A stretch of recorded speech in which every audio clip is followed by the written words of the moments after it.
প্রকৃত মান, যেটা বাইনারি ক্যালকুলেটর প্রেস করলেই হবে, ডেসিমেল সিলেকশন করো, 36 লেখো, ইকুয়াল দিয়ে বাইনারিতে প্রেস করলেই এই যে 6 বিটের এই সংখ্যাটা জেনারেট হবে। সামনে দুইটা জিরো দিয়ে দাও। এই সামনে দুইটা জিরো কেন? 8 বিট রেজিস্টারে আমরা কাজটা সম্পন্ন করব।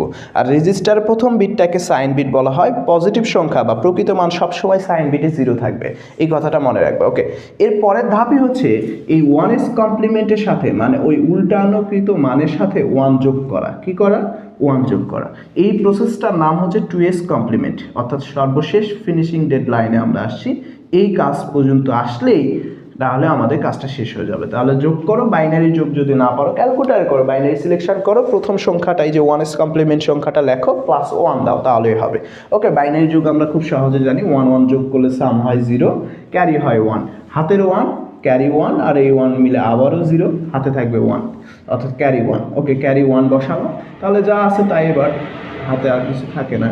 এই যে সংখ্যাটা জেনারেট হলো, দেখো রেজিস্টারের প্রথম বিট, এই যে বিটটাতে কি চলে আসছে দেখো তো, এই যে বিটটাতে চলে আসছে আমাদের 1, যেটা কিছুক্ষণ আগেই যখন প্রকৃত মান করছিলাম তখন সেটা ছিল 0, 0 থেকে কোথায় রূপান্তর হলো 1, তার মানে 0 পজিটিভ সংখ্যা, আর এই যে 1টা সেটা নেগেটিভ সংখ্যা। তার মানে +36-এর 2s কমপ্লিমেন্ট করলে এক্স্যাক্টলি -36-এর মান পাবো।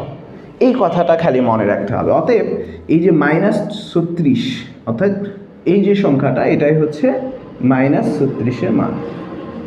আই হোপ তোমরা -36 বা নেগেটিভ সংখ্যা কম্পিউটার কিভাবে তার স্টোরেজ করে এই কনসেপ্টটা তোমরা বুঝে ফেলছো। এটা আসলেই তোমাদের কাজ শেষ।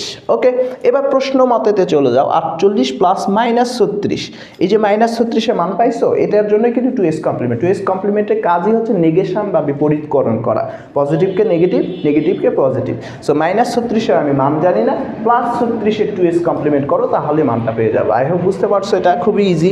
ওকে, এবার চলো আমরা বড় ভাইয়ের, ওই যে ছোট ভাই যে বড় ভাইয়ের উদ্দেশ্যে যে চ্যালেঞ্জটা দিছে সেটা একটু দেখার চেষ্টা করি। এবার যোগই করবে, কি বড় ভাই কি করবে? যোগই করবে, কিন্তু ফলাফল বিয়োগ ফলই আসবে। চলো আমরা একটু দেখার চেষ্টা করি।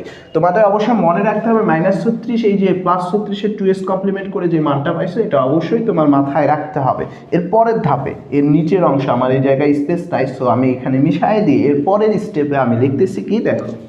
ওকে, তাহলে এই মানটা একটু মনে রাখতে হবে। তাহলে প্রশ্ন মতে কি বলছিলাম? প্রশ্ন মতে হচ্ছে 48-এর প্রকৃত মান বের করতে হবে, পজিটিভ 48, এটা 48-এর প্রকৃত মান। ওই আগের মতো করে 48-এর বাইনারি বের করো। 48-এর বাইনারি যদি বের করি, তাহলে 48-এর বাইনারি কি হবে? আচ্ছা, এই মানটা আমি মিশাই